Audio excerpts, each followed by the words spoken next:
Olá, seja bem-vinda, bem-vindo ao Capital Natural dessa semana, que segue falando sobre questões socioambientais envolvendo a pandemia da Covid-19 aqui no Brasil. Hoje um assunto que é urgente, a vulnerabilidade das periferias do país diante do novo coronavírus. Segundo o IBGE, quase 2/3 dos aglomerados subnormais, que é como o Instituto entende, muitas vezes as favelas, ficam próximas a unidades de saúde, cerca de 2 quilômetros de hospitais, mas muita gente encontra dificuldades no atendimento do SUS. Uma outra pesquisa mostrou que 60% dos moradores das favelas da Vila Prudente, em São Paulo, já perderam emprego nessa pandemia e pelo menos 80% tiveram impactos na renda. O Complexo da Maré, um conjunto de favelas na zona norte do Rio de Janeiro, tem mais de 10 mil pessoas com mais de 60 anos de idade, ou seja, grupo de risco. Gente que está tendo dificuldade para conseguir atendimento se precisar. Nós vamos debater esse assunto com a Elisandra Cerqueira, que é presidente da Associação das Mulheres de Paraisópolis, comunidade da Zona Sul de São Paulo, e vencedora do Stop Hunger Women's Awards 2018, prêmio que é voltado para as empreendedoras que, de certa forma, combatem a fome no mundo todo. E também teremos o Igor Cavallini Johansen, que é sociólogo, doutor em demografia pela Unicamp e atualmente pesquisador no Instituto de Ciências Biomédicas da USP. Sejam bem-vindos ao Capital Natural. Eu começo pela Elisandra. Elisandra, como a Covid-19 fica evidente em comunidades pelo Brasil? A nossa situação, né, acho que não só de Paraisópolis, como das demais comunidades aí do Brasil, acho que a nossa realidade, né, a gente enfrenta vários problemas sociais que não são de agora, já vem de muito antes da pandemia. E com a situação da pandemia, essa situação se agravou ainda mais nas comunidades. A gente tem uma realidade muito complicada, né? O crescimento desordenado das comunidades. Então, são casas muito próximas, com cômodos muito pequenos, número de pessoas, o número de pessoas na família muito grande, né? 7, 10 pessoas morando em 2 cômodos, 3 cômodos. Uma população que é carente, muito carente na área da saúde, com problemas de racionamento de água, abastecimento de água, a questão dos empregos. A maior parte da população que trabalha na comunidade são pessoas que trabalham no setor de serviços. Então, durante essa pandemia é inviável fazer home office, porque enfrentar o vírus dentro da periferia é um desafio muito grande, maior do que para muita gente que nesse exato momento está conseguindo fazer a sua quarentena. E isso tudo é uma realidade que a gente tem enfrentado diariamente, não só em Paraisópolis, mas em muitas outras comunidades do Brasil. Igor, você tem um estudo que mostrou que moradores da Vila Prudente, em São Paulo, sentem os impactos da pandemia logo desde o início que ela chegou aqui no Brasil, ainda no início de março. 60% dos moradores da Vila Prudente, favelas da Vila Prudente, perderam os empregos e pelo menos 80% já sentem impactos na queda de suas rendas. Como a informalidade atinge em cheio e o desemprego também as comunidades pelo Brasil? A informalidade nas comunidades são questões que se autoafirmam, se autossustentam. Essas pessoas muitas vezes estão ali por uma questão de dificuldade de acesso à renda, ao emprego, e com isso acabam tendo que morar em locais que não são os mais agradáveis do ponto de vista do saneamento ambiental, da qualidade de vida, do acesso aos recursos e serviços da cidade. E, consequentemente, isso acaba voltando, né, repercutindo sobre a própria saúde da população, e é exatamente isso que a gente está vendo com o coronavírus. Eu já trabalhei com outras doenças que também mostram bem essa relação entre as características da população e o adoecimento, como, por exemplo, o caso da dengue. Mas no caso do coronavírus, fica tudo ainda mais específico, ainda mais explícito, porque é uma questão que atinge muita gente num período muito curto e, além disso, o número de mortes é grande. Então, mesmo que proporcionalmente a gente acha que é pouco, uma proporção de 1% das pessoas, só que quando você fala de um montante de pessoas de 100, 200 mil pessoas, aí é bastante gente que está vindo a óbito, né? Então fica ainda mais evidente, em primeiro lugar, a insustentabilidade da nossa desigualdade social. Em segundo lugar, que não dá para a gente continuar aceitando, fechando os olhos para tanta gente no Brasil, tantos brasileiros que não têm acesso ao mínimo em termos de saneamento, como, por exemplo, água, que é o básico necessário. No caso do coronavírus, não dá para você seguir a recomendação mais trivial, né, que é exatamente lavar as mãos com frequência e durante 20 segundos, pelo menos, né? Parece fácil numa região que tem acesso à água, mas nas periferias não é assim. E isso acaba sendo piorado nesse quadro de informalidade justamente porque essas pessoas, além de não terem as condições adequadas de moradia para se proteger do vírus, elas também não têm a mínima certeza sobre a garantia do seu sustento no dia de amanhã, justamente por não terem empregos que deem essa estabilidade a elas. Bom, o Capital Natural faz aqui a sua primeira pausa. No segundo bloco, falaremos sobre o papel do Estado e como os moradores estão cobrindo essas lacunas deixadas pelo Estado nas favelas de todo o Brasil, especialmente no caso da Elisandra. Eu volto já com o segundo bloco do Capital Natural.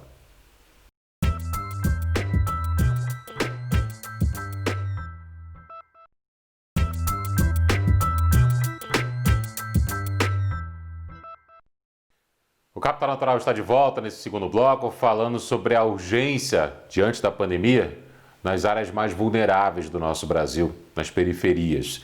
Temos aqui a Elisandra Cerqueira, que é presidente da Associação das Mulheres de Paraisópolis, na Zona Sul de São Paulo, e o Igor Cavallini Johansen, que é sociólogo. Elisandra, vamos traçar nesse segundo bloco o papel do Estado e como os moradores preenchem essa lacuna deixada pelo Estado, especialmente em Paraisópolis, mas diante também do seu conhecimento e da rede da qual você pertence em outras comunidades pelo Brasil. O que os moradores de Paraisópolis tiveram que fazer, por exemplo, para cobrir o papel deixado pelo Estado?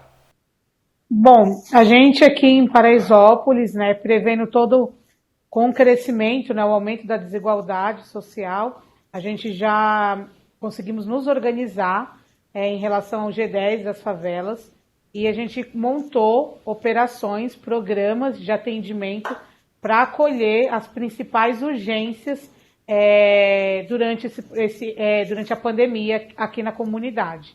Então, nós estamos com uma frente que é a contratação de 3 ambulâncias. A gente tem um problema sério aqui em Paraisópolis, que a gente não consegue ser atendido pelo SAMU. O SAMU não entra na comunidade, né? E aí, já prevendo o congestionamento do Sistema Único de Saúde, a gente se precavemos e contratamos esse serviço. São 3 ambulâncias, uma delas é uma UTI, estamos com 2 médicos, 4 enfermeiros e 2 socorristas que estão morando na comunidade aqui durante a pandemia e eles prestam atendimento, atendem os chamados 24 horas por dia aqui na comunidade de Paraisópolis. E é um dos serviços que a gente está conseguindo disponibilizar com a mobilização tanto de amigos quanto do setor, principalmente do setor privado, que está nos ajudando a custear toda essa ação aqui em Paraisópolis. Fora isso, a gente começou também um processo de dar acesso a máscaras para a população carente aqui da comunidade e de comunidades também aqui de São Paulo. Então, nós estamos com o Costurando Sonhos, que é o home office das costureiras. Elas estão recebendo para doar, produzir essas máscaras. São mulheres, chefes de família, algumas vêm do cenário de violência doméstica, e daí nessa pandemia elas estão produzindo, confeccionando essas máscaras que estão sendo distribuídas. O nosso objetivo com o Costurando Sonhos é distribuir durante a pandemia 1 milhão de máscaras aí por toda a São Paulo e nas comunidades, nas favelas aqui de São Paulo. Nós também estamos com uma frente de atuação das marmitas, que é uma frente que eu acompanho muito de perto, é uma operação que eu estou à frente, né? Hoje a gente está distribuindo por dia quase 10 mil marmitas para a população que já sente todos os problemas trazidos pela pandemia, a falta do emprego, a falta de condições de manter o aluguel de casa, de sustentar os filhos. Então a gente está acolhendo essas pessoas com a marmita todos os dias. São quase 10 mil marmitas que são produzidas por 23 mulheres, todas elas chefes de família aqui da comunidade, e a gente está conseguindo atender essas pessoas através dessa rede. E aí a gente também nos organizamos com o G10 das favelas, o presidente de rua, que para a gente tem sido fundamental. Ele cumpre um papel essencial nessa pandemia. O presidente de rua, ele é o morador que não faz parte do grupo de risco e que aceitou, durante a pandemia, acompanhar 50 famílias da comunidade de Paraisópolis, famílias vizinhas, e são eles que nos trazem as demandas, né? Então ele consegue direcionar a quantidade de pessoas que precisam do kit higiene, do álcool gel, as pessoas que precisam da máscara, da marmita, da cesta básica, e ele faz chegar esses itens de urgência até as casas das pessoas, evitando aglomeração, evitando qualquer tipo de proliferação do vírus. Tem dado bons resultados, óbvio que graças a essa rede do bem, de solidariedade, principalmente do setor privado, que está cumprindo um papel muito importante nesse momento que a gente está enfrentando nas favelas, e boa parte do que a gente está vendo aqui hoje, como eu falei, está sendo replicado em 365 outras comunidades de 14 estados do Brasil. Muitas pessoas estão apoiando, muitas empresas, e a gente está conseguindo aí um ajudar o outro, né, nesse momento de crise. Quer dizer, você tem, por exemplo, um agente, que é um agente que ocupa um papel do Estado de mapeamento da região, de entender quais são as demandas dos moradores. Você tem moradores engajados em alimentar outras pessoas também, como você falou, milhares de quentinhas são entregues. Você tem a situação da renda e também da disposição desses moradores em fabricar as máscaras e fazer a distribuição para evitar a disseminação da doença pelas comunidades. O Igor, são vários exemplos que a Elisandra citou de papéis que seriam do Estado em algum momento, mas os moradores rapidamente entenderam que o Estado não estaria presente naquela região da maneira com a qual deveria estar, e a favela entendeu que precisa caminhar dessa forma. O que para você representa uma atitude tão rápida como a Elisandra acabou de nos citar, não só em Paraisópolis, mas em diversas outras comunidades espalhadas pelo Brasil? Que sintomas são esses? Bom, em primeiro lugar, eu só queria colocar uma separação. Eu acho que é importante a gente considerar que a própria população, enquanto sociedade civil, ela também tem o seu papel de se mobilizar, né? Porque o Estado não tem, mesmo que ele tenha muitos recursos, esses recursos eles são limitados e não existe capilaridade suficiente para poder resolver todos os problemas em todos os cantos do Brasil, né? A gente sabe que a estrutura administrativa é extremamente complexa, muitas vezes ela é muito lenta, então esse papel da sociedade civil enfrentando o problema, também pegando para si a responsabilidade e resolvendo, isso é fundamental. E Paraisópolis está realmente à frente, está mostrando, está dando um belíssimo exemplo de como é que é possível fazer a própria população fazer frente a esse problema que é tão grande. Isso é uma coisa. Agora, a outra coisa é o papel do Estado. Realmente, até agora, é uma pena que a gente tenha visto, por um lado, iniciativas muito tímidas.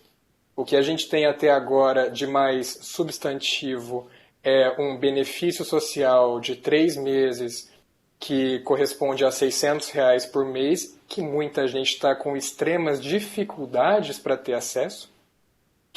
Principalmente as pessoas que não têm acesso à internet, não têm um smartphone, não estão no cadastro único, né, que é esse cadastro das pessoas que recebem benefício do governo federal. Então são pessoas extremamente invisibilizadas, né, e portanto elas são mais ainda vulneráveis diante dessa situação tão calamitosa. Então o Estado com certeza poderia fazer muito mais, ele ainda está com uma iniciativa muito tímida e a gente consegue entender por que isso acontece. Talvez o principal motivo seja exatamente a falta de interlocução de uma única mensagem no nível federal, estadual e municipal. A gente vê os nossos, entre aspas, líderes brigando entre si, tornando a epidemia uma questão política, enquanto a gente está tratando de uma questão sanitária, a gente está falando da vida das pessoas. E, consequentemente, nessa briga, quem perde é a própria população, principalmente os mais vulneráveis.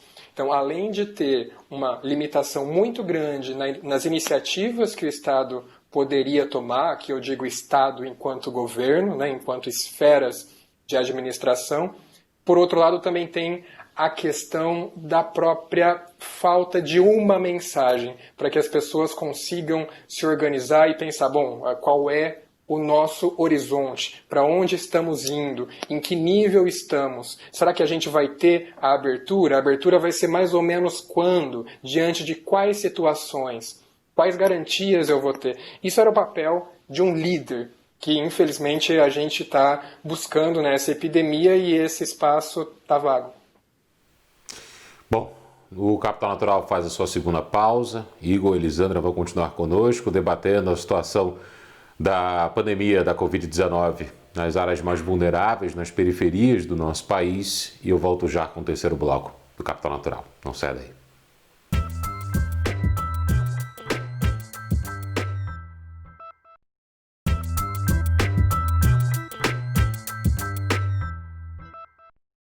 Terceiro bloco do Capital Natural, seja bem-vinda, bem-vindo. Nosso assunto de hoje, diante das questões socioambientais envolvendo a pandemia da Covid-19, trata-se da vulnerabilidade nas periferias do Brasil, das questões mais urgentes.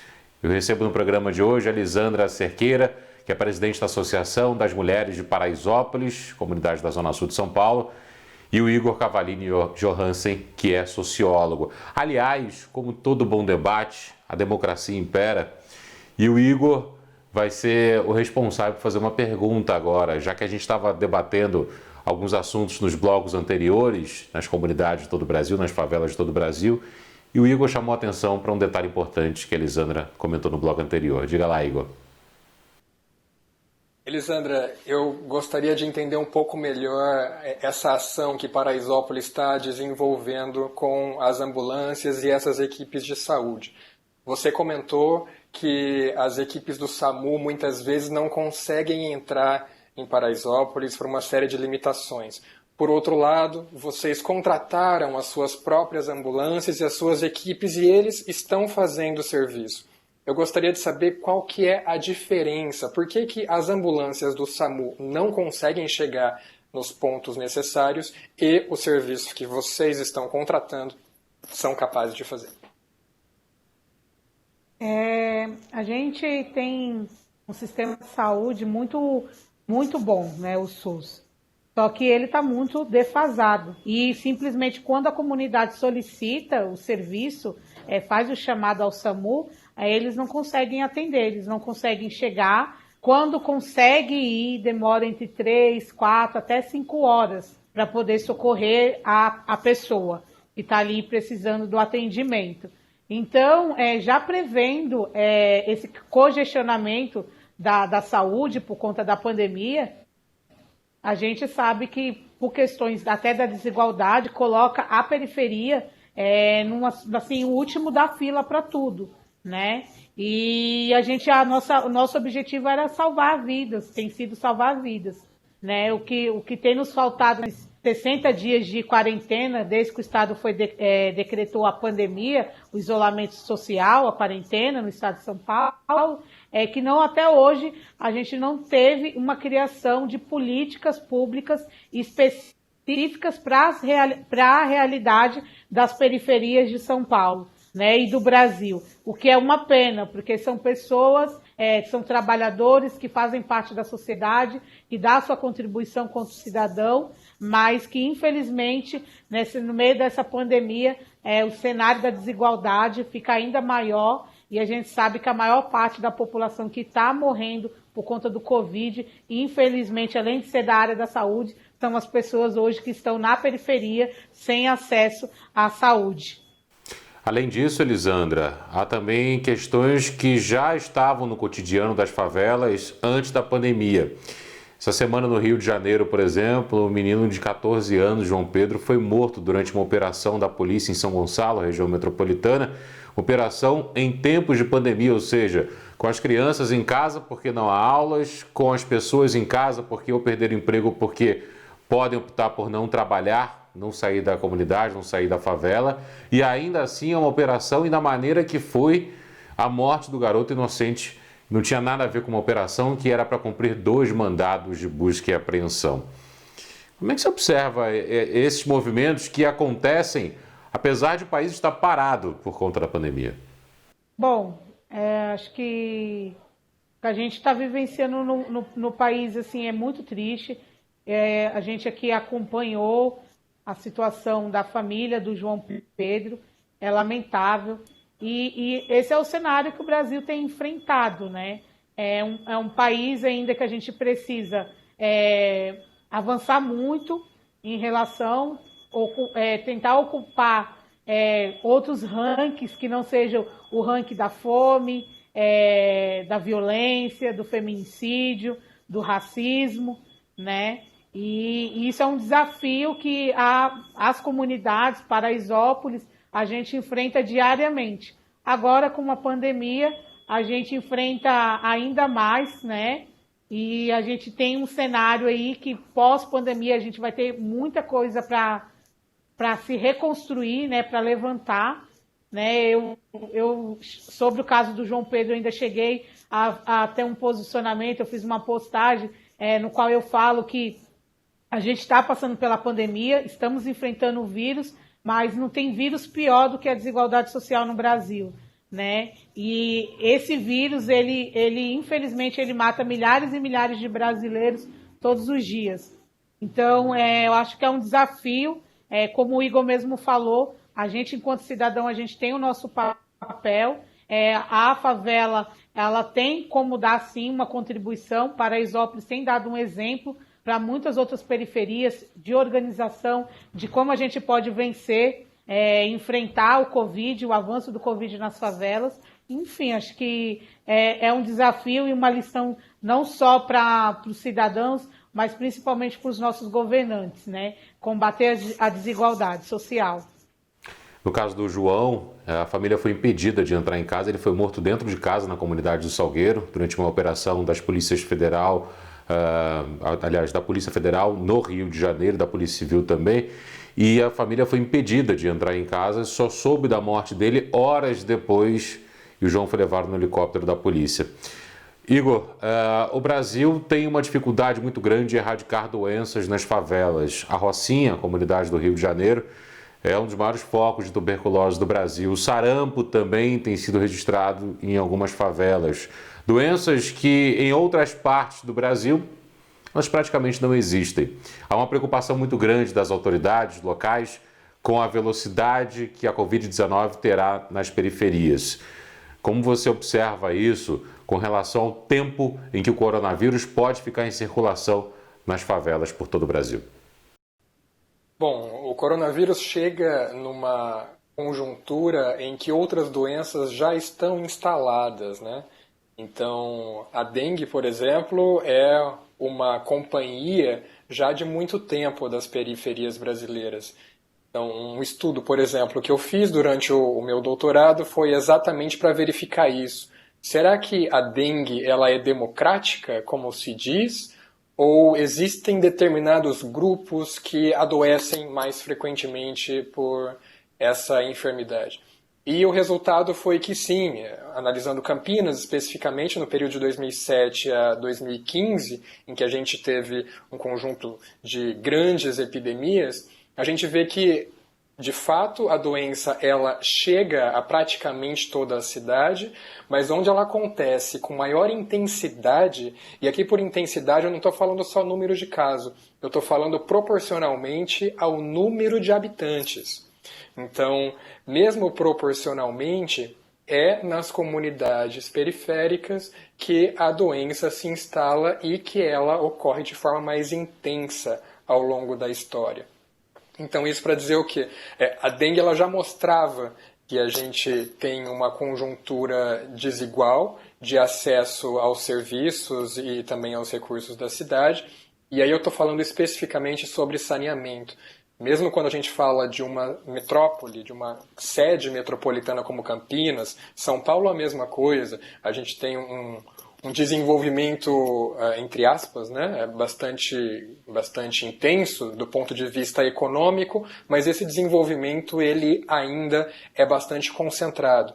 Então, em determinados locais da cidade, eu tenho um altíssimo padrão de vida, com o acesso a produtos e serviços de primeiríssimo mundo, e em outros locais, e não precisa nem ser tão longe, pode ser ao lado, pode ser no vizinho, no caso de Paraisópolis, por exemplo, a gente tem aí uma representação dessa desigualdade aviltante, lado a lado, né? Riqueza e pobreza. E isso acaba repercutindo sobre a vida das pessoas. Outro ponto importante da gente mencionar aqui é o acesso aos exames. O diagnóstico também não é algo trivial de se conseguir, não é algo simples. Agora, se você tem acesso a um plano de saúde top em São Paulo, aí a coisa possivelmente muda de figura. Aí fica muito mais fácil de você saber se tem ou se teve o coronavírus pelos diferentes testes, né, que a gente tem disponíveis no mercado. Então, o coronavírus ele vem para deixar ainda mais evidente a nossa desigualdade. E aí eu diria que é a nossa grande oportunidade de dizer não, de dizer chega, de dizer isso é insustentável. A gente vem de um período aí de alguns anos de depressão econômica, consequentemente, quem acaba perdendo mais renda proporcionalmente é a população pobre, que é jogada para a situação de extrema pobreza, consequentemente isso repercute em todos os aspectos da vida social, inclusive a moradia, e aí é insustentável, porque é importante a gente lembrar que a gente não mora sozinho na cidade. Então, enquanto a gente não resolver o problema do coronavírus em toda a cidade, ninguém vai estar seguro. Em todo o Brasil, em todo o planeta, não adianta, porque está todo mundo conectado. Então, se a gente continuar a aceitar esse padrão de desigualdade, essa e outras epidemias vão continuar acontecendo. Isso é ruim para a população carente, mas também para a população da elite, também para o empresário, que tem o seu negócio paralisado. Então é importante a gente perceber que nem os ricos estão protegidos. Inclusive eles precisam pensar um pouco em que a gente precisa buscar mecanismos de redistribuição para fazer uma sociedade em que todos tenham o mínimo. Uma condição mínima de sobrevivência e de uma forma honrada de ter acesso a todos os serviços como qualquer cidadão do mundo. Então, o meu ponto é realmente por esse lado. Ninguém está protegido enquanto os mais afluentes não perceberem que eles também vão ser prejudicados, a gente não consegue evoluir nessa luta contra a desigualdade. Basta ler Carolina Maria de Jesus, Conceição Evaristo, Roberto da Mata, para observar que a desigualdade já está escancarada há muito tempo. Igor Cavallini Johansen, sociólogo, doutor pela Unicamp, obrigado pela presença no Capital Natural, assim como agradeço também a Elisandra Cerqueira, presidente da Associação das Mulheres de Paraisópolis, favela da Zona Sul de São Paulo. Obrigado também aos dois por esse assunto tão importante, tão urgente assim de ser debatido, que é a vulnerabilidade nas periferias de todo o Brasil. Até o próximo Capital Natural, agradeço a sua presença, muito obrigado. Se puder, fique em casa, leia bastante, mantenha sua mente ocupada e saudável. Até semana que vem.